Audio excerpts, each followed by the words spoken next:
उपस्थित रामायण प्रिय रामभक्त मंडळी, साधू संतांच्या पदस्पर्शाने पावन अशी ही पुण्यभूमी येथे भगवान प्रभू रामचंद्राची चरित्र गाथा अर्थात हरिवंश पुराण शक्ती प्रसंगातील 4था अध्यायाचा उर्वरित भाग कथेचं अनुसंधान लक्षात येत असताना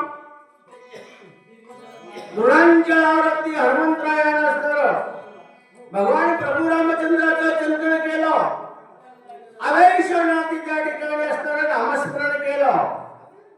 एक हात पर्वताच्या शिखराला आणि पर्वत उपडावा या उद्देशानं आपल्या ती शेपटाचा जेथे असणारा सरसावून ती त्या ठिकाणी आडा ते बुडाला दिला.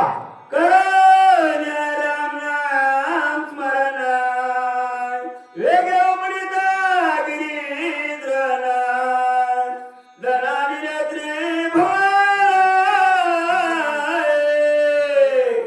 शेष फला करकला. जय श्रीराम गर्जना केली. अगदी तुझे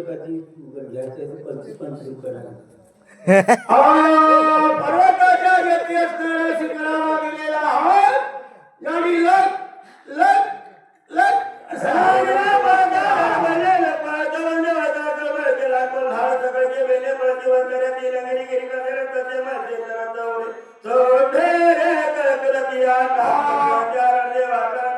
शिवराज देणे दत्ते यमलकांदया रुमाली बुद्धाकांदरी सकळे काही दाते कंदरे चरणारी कपिचिर विचाराचिरा पुस्तकले सर्वनिगाले पार दिगदरा बसरी काळे दात केळी कृतांता.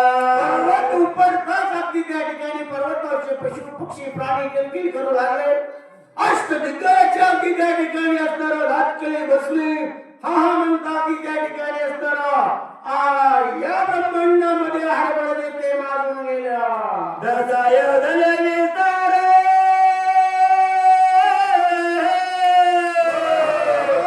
पंचजने उंची थोर आयचा पर्वत सवेतर कपिल तत्वार पडला. तर पर्वताची लांबी पर्वताची उंची आणि अगदी रुंदी सांगितली गेली. 10 इंच 40 कोस रुंदीचा पर्वत, उंची पाहिली 5-20 हाती त्या ठिकाणी असणारा 20 कोस उंची साध्य असणारा असा भयानक उंच पर्वत अगदी त्या ठिकाणी असणारा हनुमंतरायानं पर्वत मुळा सहित पडलेला. पायी पर्वत उपडला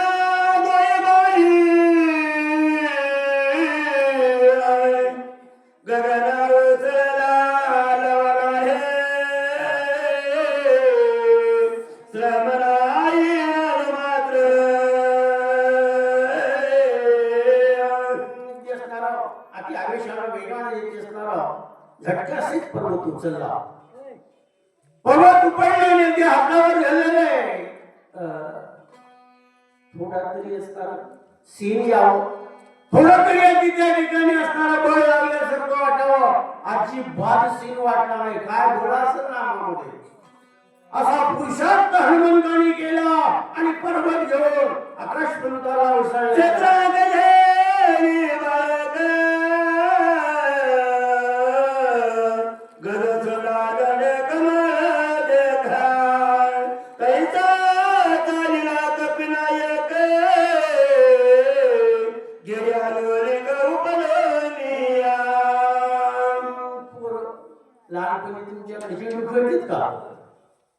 चिरू खेळायचं नाव आता वेगळंच निघालंय काहीतरी. काय क्रिकेट म्हणून खेळ खेळायचा आता. लहान लेकराची सहज चेंडू हातावर उचलावा आणि घेलावा, किंवा एखाद्या सरोवरामध्ये तोडाचं फुललेलं फूल हातीने घेते असताना सोनेनं तोडावं. तत्वतज्ञ हनुमंतानं नशी लागता पर्वत उपडलेला आहे.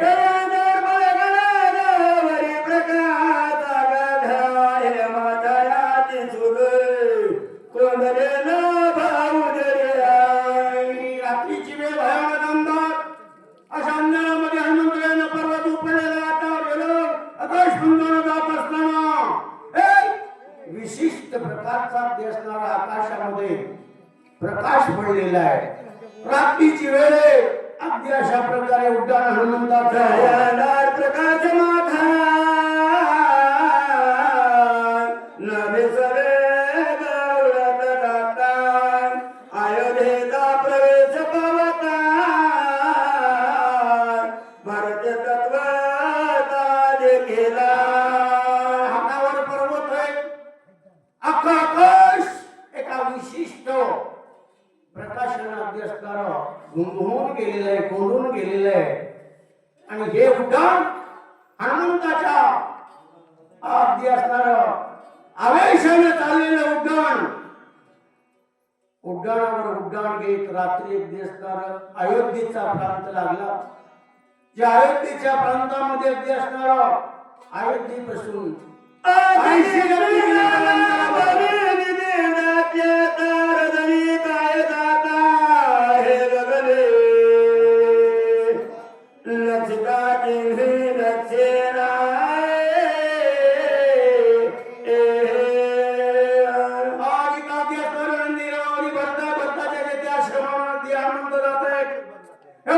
भक्ताचं लक्ष आकाशाकडे केंद्रित झालेलं आहे. कोण जात असावं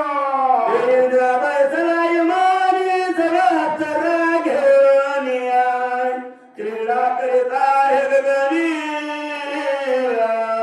लालमानी अशा रात्रीच्या वेळेला की त्या ठिकाणी आवाज येऊ लागलेले. अगदी असणारं आकाशातून जात असलेले चित्र पाहिल्याबरोबर भरताने अनुमान केलं, कोण असावं. रात्रीच्या वेळी अगदी विमान घेऊन हिंडणारा म्हणजे काही लहानसहान व्यक्ती नाही. विमानात कोण बसते मला माहिती का? परवा विमान एक पडलं. राजे महाराजाशिवाय विमान बसायला लोकांना मिळत नाही. दुसऱ्या अंदाज लावला रात्रीच्या वेळी कदाचित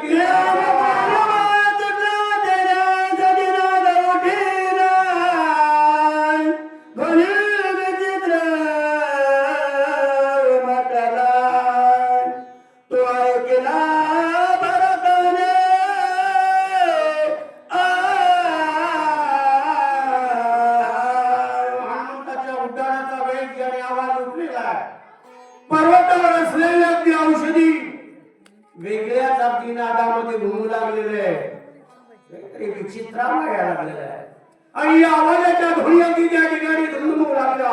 त्या भरताने हे ऐकलेले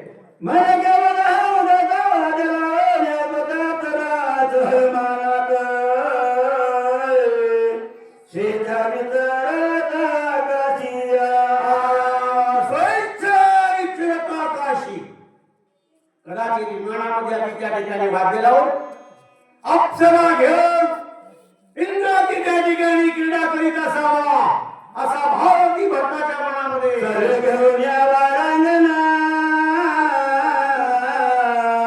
इमान हिंदवी गगना चौला घोडे साधत जना करत नवनमत उन्मत्पणाची सीमा सरली असं भक्ताला वाटलं. हे वागणं बरं हे वागणं बरं नव्हे. असतील अप्सरा स्वर्गात पण प्रथमी तलावर असं वागणाऱ्या स्त्रियांना वारंगण असं म्हणतात. आणि वारंगणा घेऊन उद्धटपणानं आमच्या प्रांतावर फिरणारा हा इंद्र येथे उन्मत्त झाला असावा. आणि तोही रात्रीच्या वेळी असा ध्यान मन भरताना काय स्त्रीचा निरत झालाय मग प्राचीन मातलाय जो धनलो त्याचा गेला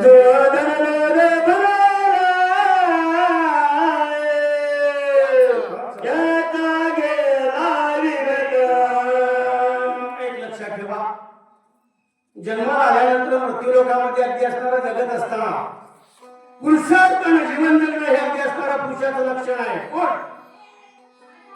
काही वेळेस अगदी त्या ठिकाणी असणारा विहित कर्म ज्याला अगदी असणारा महावेदाने ज्याचा निषेध केला, जो स्त्री परस्त्री समेरत झाला, स्वतःची धर्मपत्नी सोडून परस्त्रीच्या अगदी असणारा विषयात लंपट होऊन वागू लागला की तो जगात अगदी त्या ठिकाणी किंवा माणसात एक त्याच्याकडे वेगळ्या दृष्टीने लोक पाहतात की याचं वागणं बरं नाही.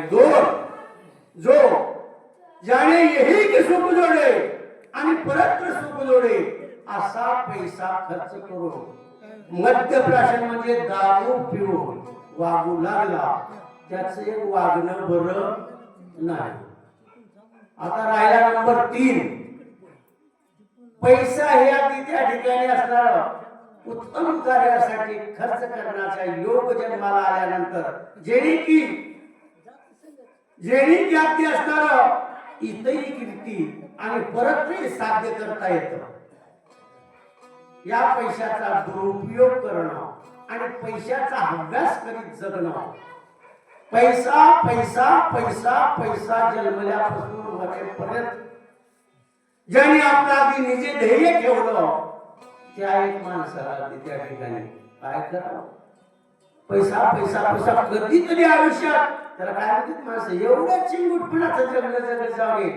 जन्म गेला यानं कधी उष्ट्या हातानं कावळा आणला किंवा उडवला नाही असंच म्हणतात का.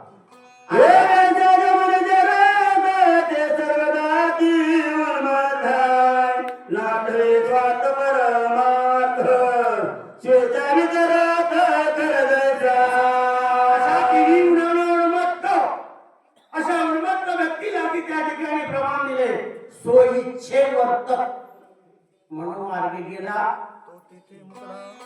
घेऊन त्या ठिकाणी या नियमाने वागणारा किंवा अशा गैरवर्तनाला त्या ठिकाणी काय म्हणले, काय माणूस आहे, काय माणूस आहे की त्या ठिकाणी याला काय माणूस म्हणावं, काय याला काय माणूस म्हणावं, काय माणसापेक्षा वाईट माणूस ही प्राणीच आहे. फक्त 2 पाय केला आणि गाढव ही प्राणीच आहे. गाढव ही प्राणीच आहे. गाढवासारखं वागणाऱ्याला माणूस म्हणावं का, गाढवासारखं वागणाऱ्याला माणूस म्हणी जाऊ नये. काय म्हणी जाऊ, गाढवच म्हणी जाऊ. त्याला कशाचीच भीती नसते, ते कुणालाही भीत नसतं. गाढव कुणाला भीते का, त्याला लाजही नाही आणि लज्जाही नाही, त्याला गाढव म्हणी जाऊ. तसं गाढव कसं असतं ऐकायचं, खरं मर्यादा दिवसा देखता जनपदा विषद्वारी वितरे सदा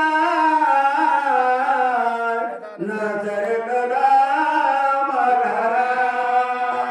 अगदी असणारा याचं विचारणं, याचं जगणं, याचा विषय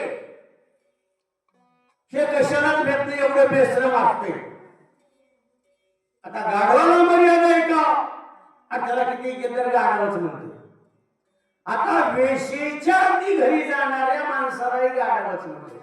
आता वेशीला अगदी त्या ठिकाणी दुसरं नाव आहे वारांगणा. कारण वाराला पती बदलणारी दिवसाला वेगळ्या पुरुषा संगत होणाऱ्याला वारांगणा म्हणत जावं. आणि अशा स्त्रियांना अगदी असणार प्रीती धारतन करिया पदावे घात मुखावरे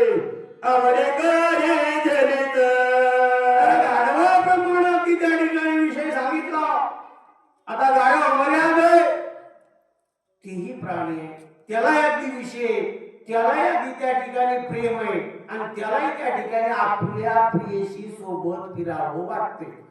पण त्याची प्रियशी एवढी अगदी त्या ठिकाणी गाढ वाटते. आता गाढवाची प्रियशी बरं वाटाय गुरु करा तर अगदी ते प्रियशी साधा सुद्धा सत्कार करणं तिच्या प्रियकराचा, साधा सुद्धा सत्कार करणं होता माणसाचा वेगळा, पण याचा सत्कार वेगळा. ती बिचारी माऊली पहिल्या प्रथमाती दोन्ही पुढचे पाय ती सहज दाखवून ठेवते आणि मागच्या पायाला फुलापाटी देते. आला रे आला की थोबाडीत खाल्याशिवाय राहत नाही. तैसा पुरुष कामाचा रे सुख जमानी निरंतर पाऊल जाऊने दिदुरी हृदयावारी धरित विषयांत झालेले अगदी असणारा विषयात प्राणी अगदी ज्ञान असणारा विषय अगदी असणारा शक्ती भोगता तद्वत तो अगदी असणारा कामाचारी पुरुष आपली स्वतःची धर्मपत्नी सोडून वारंगीच्या नदी लागला की अगदी त्या ठिकाणी स्वार्थही विसरतो आणि परमार्थही विसरतो. याही पुढे अगदी असणार स्वार्थ म्हणलं गळ्या शपथ हो, याला घर गेलेलं कळलं, याला अगदी असणार आपल्या स्वतःची इस्टेट गेलेली कळणार, आपल्या स्वतःचे लेकरं बाळ आणि बायको रस्त्यावर आलेले कळणार, घराची रजिस्ट्री, शेताचा बैनामा, खिस्सा रिकामा होईपर्यंत अगदी त्या दाराला पुण्या वारंगणीच्या मरे धर्मांतराची भरणी भागे जे पात मोर दैनागे दैवे दंडिनी अभागे उडतावरागे कष्टती. काही कालांतरानं चक्कच उघडं झालं, पुन्हा ते अगदी असणाऱ्या बाईच्या दाराला गेलं. तिच्या दारात उभं टाकलेल्या चौकीदाराने लाथा घालून बाहेर काढलं. मग त्या बाईने बघितलं मधून, म्हणजे काय की खिशात काही नसताना आपल्याला आलाय, तिने चप्पल फेकून आणला.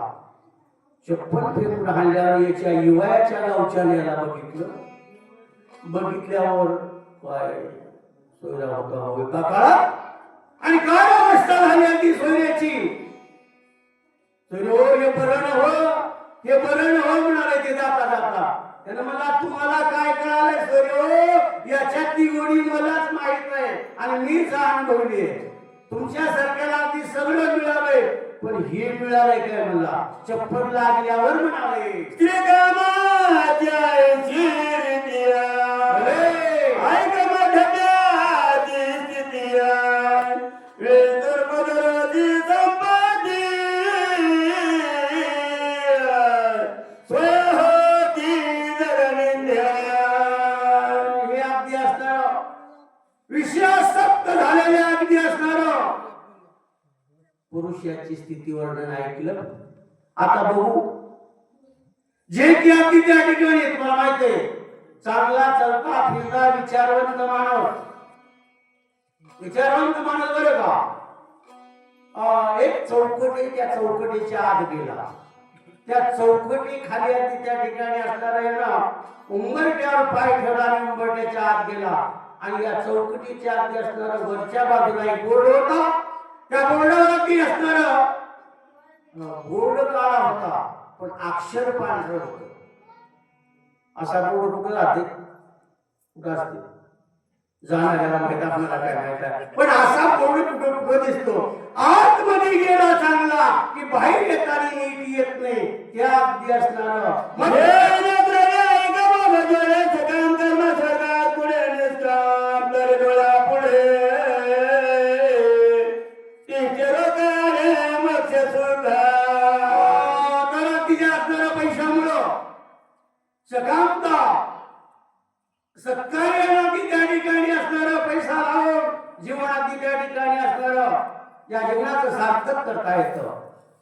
विशेषाती हा पैसा देते असणार या मध्याच्या देते असणारा नादी लागून दारूच्या करिता मध्यपान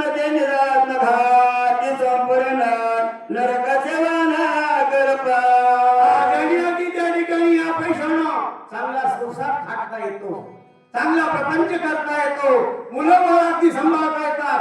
हे करणं सोडून पैसा जर का अगदी हे असणार वाईट पाण्यात घातला की त्याला अगदी असणार अडक पाताला म्हणजे नरकाला गेल्याशिवाय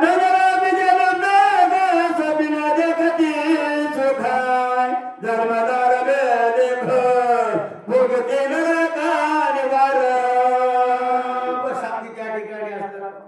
जन्मोन तरी साधी त्या ठिकाणी बाप ज्याच्या माथ्यावर असतात त्या ठिकाणी त्या बापाचा अगदी त्या ठिकाणी असणारं फळ मिळवण्याला अशी सवय लागते.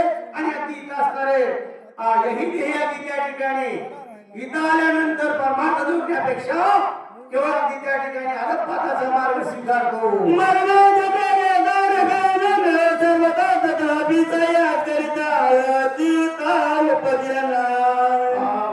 त्या ठिकाणी पुन्हा मरणांत घेता घटे पैसा कविता अगदी त्या ठिकाणी जन्मल्यापासून मरेपर्यंत अगदी त्या ठिकाणी पैसा पैसा पैसा पैसा पैसा पैसा पैसा याचा भाव आयुष्याच्या गतीने देवानी उभा बळणी जरी कटविले जिने बळणी मोक्ष त्या पैशाने अगदी त्या ठिकाणी सत्कर्म केले तर मोक्षाची प्राप्ती होते. तो अगदी त्या ठिकाणी मार्ग सोडून किंवा पैसा पैसा म्हणजे अगदी आयुष्य बर्बाद करण्याची स्वर्ग भोगाय जेणे साधे महायोग जीव स्वर्गाग जेतला त्या ठिकाणी असतं जन्माल्यानंतर जीव आणि शिवाचा ऐक्यातून त्या ठिकाणी असतं जे सुख प्राप्त करता येतं तेच सुख अगदी त्या ठिकाणी पैशाने प्राप्त करता येते किंवा पैसा सत्कार्याला प्राप्तीचे गाते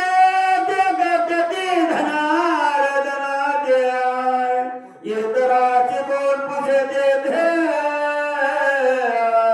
दुर्गे समाज संगतीची ठिकाणी असणार दुःख आहे.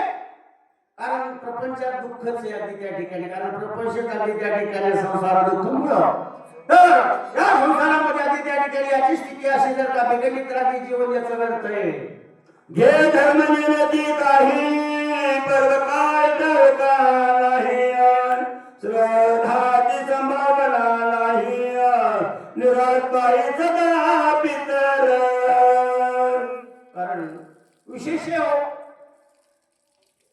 अगदी जन्माला आलं की तीर्थयात्रा करायची. त्या ठिकाणी काय होते तीर्थव्रत जावं घरी करुणा शांती दया पावना हरी करी. एकतर तीर्थाला ह्याच्या कधी आयुष्यात बापही गेला नाही, याचा आजी गेला नाही, पंचही गेला नाही. आमच्या खानदानात तीर्थयात्रेला जायचं नाही. बरं पुन्हा आणि तीर्थयात्रेला जावं, देव धर्म करावं, दान धर्म करावं असं काय त्यांना मला आमच्या आजीने केलं नाही, आमच्या पंजाने केलं नाही, आमचा बाप आमच्या कधी गेलाच नाही. अशा कामाला आमच्या खानदानात पैसा खर्चाचे जबान आहे. याही पुढे जाऊन जय जय प्राण जाओ पायसनावरा तिने सोय आज दे काय करील. याही पुढे जाऊन त्याने म्हणला पाडव्यासारखं सण दिवाळी कसं सण येणारच का म्हणला आमच्या खानदानात या सणामध्ये खर्च करायचं नाहीच असं ठरविले. आता त्याच्या मनावर जायचे करावं पण करायचं नाही. आणि कुणी केलं नाही आम्हाला जमतंय मला सर्वांना नाही केलं तर आता ज्याच्या घरी सहज नाही, ज्याच्या घरी पुण्या वाराची व्यवस्थाच नाही मग अतिथी देवो भव असा म्हणेल का तो. कारण आपल्या संस्कृतीमध्ये भारतीय संस्कृतीमध्ये पहिलं प्राधान्य अतिथी देवो का तर कुण्या रूपानं आपल्या दारात अगदी कोण येईल काही सांगता येत नाही. सहज अगदी त्या ठिकाणी असणारा कोणी देवाच्या रूपाने येऊ शकतो. म्हणून आपण आल्या गेल्याला धर्म करीत असतो. त्यानं दान धर्म तुम्ही करीत बसा. थोडा अगदी जीव लावला नाही माय अगदी एक अगदी रक्ताचा थेंब आठवून पैसा दिलाय फुकट वाटायला मी रिकामा नाही म्हणले. कथे दोन्ही संपत्तीचे देवीच्या तिनुगती दोन्ही दगड माती घाली ती आपण मरती धुळी खात. कष्ट करून हाडाचे काळे केले, रक्ताचं पाणी केलं, पैसा घडला पैसा पैसा म्हणून आधी त्या ठिकाणी धन जमा केलं. आम्हा काय सांगा आमचे गावाकडे कासलत होत. आम्ही हमेशा म्हणा तात्या पैशाचं तुला काय करायचं मला माझ्यापैकी कोण पैसे आपण सांगितले तुला आतापर्यंत कधी पित्र वाढले नाही सणवार केला नाही मग कुठं घातला म्हणलं कुठं घातला म्हणजे तुला काय करायचं म्हणलं एका दिवशी बायको नाही म्हणजे होय हो आतापर्यंत व्यवहार कधी विचारला नाही आता आपलं वय अगदी असणार आहे आपल्या विचारानं राहायचं झालंय बस तुला काय कळणार म्हणलं आता बायको विचार आले लक्षात आल्यावर एका दिवशी सगळंच गटुडं काढलं सगळं गटुडं काढून एकत्र केले पुन्हा नवं गटुडं केलं त्याला धनाचं पुन्हा एकत्र केलं आणि एकत्र करून उशारा घेऊन झोपलं संध्याकाळी आमची रात्री होती पोरं झोपी जाऊ गेले बायको झोपी जाऊ गेले अर्ध्या रात्री उठून गटुडं परसाद गेले कळलं का परस नाही आता राहिले नाही घराला परसाद गेलं आणि गेल्यावर कुदळ खोरं घेऊन गुडघ्याच्या वरी खाली खडीत बसले जाऊन आता नीट लक्ष द्या गुडघ्या इतका खड्डा खदून आल्यावर माणूस वागते खड्डा खंदानी वागते वेळेस त्या काळात धोत्रच होती बाबा त्या धोत्राच्या साळामध्ये मधली वाटी घेऊन आलो आणि बघ ते चाळ येते धोत्राने बघा म्हणजे माती आपल्या पदरात घेतलं आणि खड्डा पूर्ण झालं धन खड्ड्यात टाकलं आणि त्याच्यावर वरून माती लोटलं त्याच्यावर वरून माती लोटलं त्या धनाचे अगदी त्या ठिकाणी असणार तोंडात माती याच्याही अगदी ओटीत माती आणि येऊन झोपलं आता झोपल्यावर धनाचं गटुडं पुरून झोपणारा माणूस रामकृष्ण हरी रामकृष्ण हरी असं म्हणेल काय म्हणून असं काही म्हणा झोपल्यावर पहाटे जागल्या बायको उठल्यावर ही चट्टीच्या उठलं रामकृष्ण हरी म्हणतो की पहाटे उठल्यावर म्हणली देणं हा म्हणलीच म्हणलं पुन्हा सुरू केले सुरू केलं पहिला दिवस गेला दुसरा दिवस गेला आणि तिसऱ्या दिवशी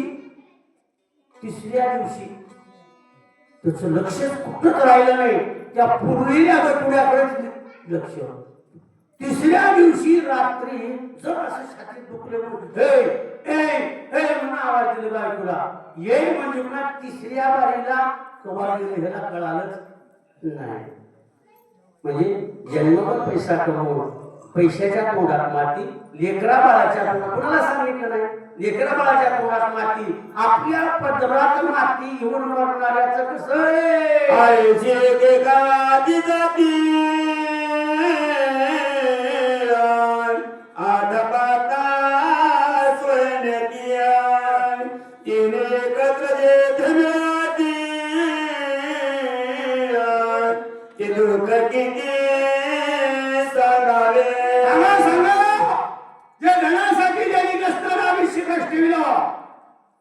जीवनभरात त्या ठिकाणी मेहनत करून वाईट सवयीमध्ये जीवन घातलं असे तिन्ही गुण एका गुणात अगदी एवढं दुःख आहे तर अगदी असणारा पिणारा परस्त्री करणारा आणि धनसंचय करणारा हे तिन्ही गुण जर एकाच्या अंगात असतील त्याच्या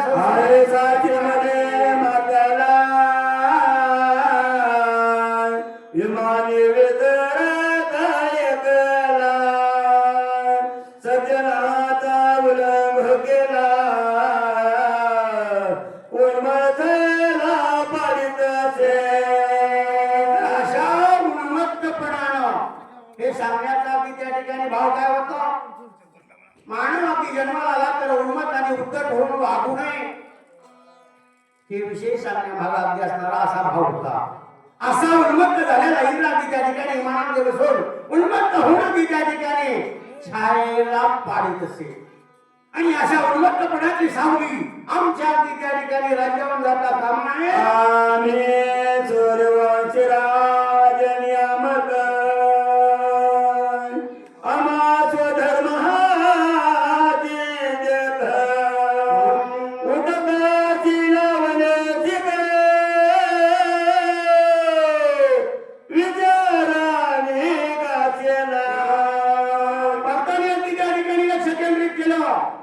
अशा उन्मत्त आणि उद्धटपणानं वागणाऱ्याला शिक्षा लावणं आमचा धर्म आहे प्रेमाने वागणारे, शिस्तीने चालणारे, शिस्तीने जीवन जगणाऱ्या लोकांना अशा उन्मत्तपणाच्या छायेला अजिबात राहावं असं वाटत नाही. धनुष्यावर अगदी भान लावलेलं आहे. पुंडलिका